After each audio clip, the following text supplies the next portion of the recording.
नमस्कार दोस्तों, मैं अंकुर उपाध्याय स्वागत करता हूं आप सभी का आपके अपने YouTube channel share market analysis में।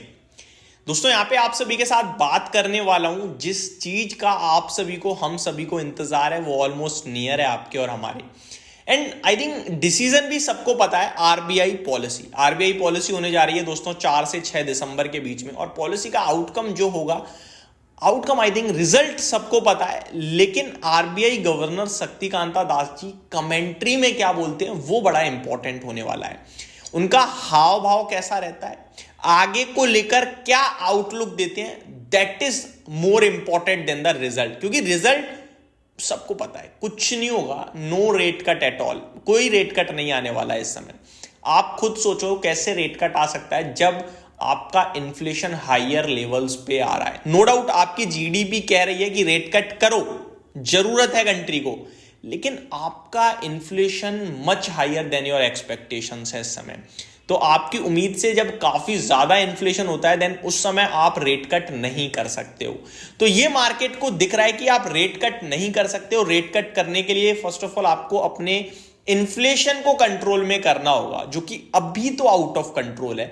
नो डाउट आपकी जीडीपी 7 क्वार्टर्स के लो पे है और वो कह रही है चिल्ला चिल्ला के यार रेट कट चाहिए, मुझे ग्रोथ चाहिए, बट आप नहीं कर सकते हो। क्यों नहीं कर सकते हो? क्योंकि आपका इन्फ्लेशन आउट ऑफ कंट्रोल है। अगर आप इस समय रेट कट करते हो तो क्या सिनेरियो बनेगा, शॉर्ट में समझते हैं। जैसे ही आप रेट कट करोगे आपकी ग्रोथ लौटने के चांसेस, अब इंस्टेंटली ये तो ऐसा तो है नहीं कि मैंने आपको पैसे दिया आपने पैसा खर्च कर दिया।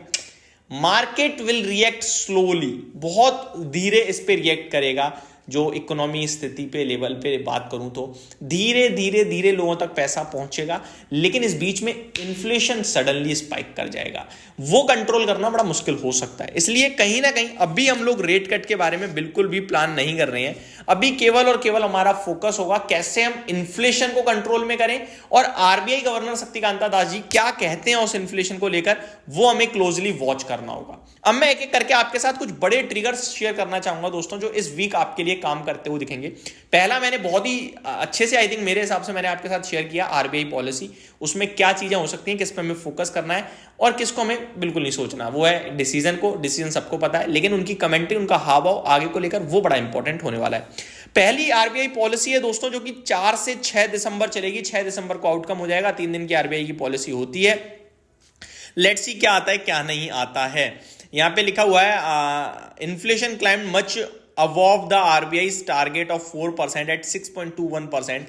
6.21% पे इन्फ्लेशन आया, अनुमान 5.8% का था। आरबीआई का टारगेट 4% है। तो ये टोटली डिफरेंट सिनेरियोज हैं, आप खुद देख पा रहे हो। आगे देखा जाए तो according to them the interest rate cut may start earlier in February. तो ये डेटा खुद भी कह रहा है कि फेब्रवरी में स्टार्ट हो सकता है, और इन्होंने लिखा है अप्रैल्स पॉलिसी मीटिंग। तो या तो अर्लियर इन फेब्रवरी के शुरुआत में होगी, अप्रैल की पॉलिसी मीटिंग्स में होगी। आसपास नहीं दिख रहा है कोई भी आपको रेट कट आते हुए। तो अभी तो थोड़ी प्रॉब्लम है अगले 3-6 महीने। आई थिंक पूरा फाइनेंशियल ईयर आप ये कह सकते हो, अगर क्वार्टर 3 के रिजल्ट्स अच्छे आ गए, या फिर कल आपके लिए सबसे पहले तो ऑटो सेल्स नंबर आएंगे सुबह सुबह। तो ऑटो सेल्स नंबर आपको इंडिकेट करेंगे कि कैसी डिमांड वापस आ रही है ऑटोमोबाइल सेक्टर में। क्या आपका डिमांड लौट रही है? तो क्वार्टर 3 के अच्छे नंबर्स की उम्मीद कर सकते हैं हम। अगर वीक अनुमान से कमजोर ऑटो सेल्स आंकड़े आते हैं तो क्वार्टर 3 भी थोड़ा कंसर्न से भरा हुआ हो सकता है आई थिंक। तो कल हमें सुबह सुबह कुछ संकेत मिलेंगे, देन हम लोग देखेंगे आरबीआई पॉलिसी, और फिर धीरे धीरे डेटा आएंगे। देन ग्लोबल लेवल पे बात करें तो ग्लोबल लेवल पे क्या क्या होने वाला है चलिए देख लेते हैं एक बार। इनका मैन्युफैक्चरिंग पीएमआई डेटा आएगा नवंबर मंथ्स का। जॉब्स डेटा इनके आते ही रहते हैं अमेरिका के, तो कंटिन्यू बेसिस पे, तो उसको हम छोड़ देते हैं थोड़ा सा। ऑयल प्राइसेस फोकस में रहेंगे, यहाँ पे ध्यान देना है। डोमेस्टिक इकोनॉमिक डेटा की बात करें तो the market participant will focus on the HSBC manufacturing PMI final numbers for November due on December 2nd, and HSBC services PMI data on December 4 as per the primary estimates। तो इसको छोड़ देते हैं हम। FIs फ्लो हम continue देखेंगे ही कैसे चल रहे हैं। कैश में बेच रहे हैं और फ्यूचर्स में खरीद रहे हैं FIs, तो वो कंटिन्यू चल ही रहा है। आईपीओ मार्केट्स की बात करें तो ये थोड़ा स्लो डाउन होता हुआ दिख रहा है। सही है, अच्छी बात है कि कुछ नए आईपीओ नहीं आ रहे हैं जल्दी से, ये अच्छी बात है। एसएमई सेगमेंट में काफ़ी ज़्यादा इस समय ऊपर उठापटक चल रही है। कुछ आईपीओ आ रहे हैं, भर रहे हैं, और उन्हें मार्केट में नहीं आने दिया जा रहा है। रीज़न बीइंग उनमें कुछ गड़बड़ पाई जा रही है। मैं तो यही कहूँगा एसएमई देखो इनको लेकर अलग लेवल का थोड़ा सा ना इंटरेस्ट है, चाहने वालों की कमी नहीं है और हेट करने वालों की भी कमी नहीं है। तो एसएमई किसी किसी को बहुत बढ़िया पैसा दे रहा है तो किसी किसी को बर्बाद कर रहा है। तो मेरे हिसाब से तो एसएमई को लेकर हमें नेगेटिव पॉजिटिव कोई कमेंट नहीं करना चाहिए। एसएमई हमें सुनने में लगता है यार खराब ही होगा, लेकिन एक्चुअली में ये बहुत पैसा भी बना रहे हैं किसी किसी के लिए। तो मेरे को नहीं लगता कि एसएमई को आपको ना ज्यादा स्टडी करना चाहिए। एसएमई आपके लिए एक अवॉइड लिस्ट में होना चाहिए कि यार मैं रिस्क नहीं ले सकता, मैं नया हूं बाजार में, तो मैं क्यों ही जाऊंगा उस सेगमेंट में जब मैं रिस्क नहीं ले सकता हूं और मैं नया हूं, मेरे को सीखने की जरूरत है थोड़ा, तो मैं समय दूंगा अपने आप को।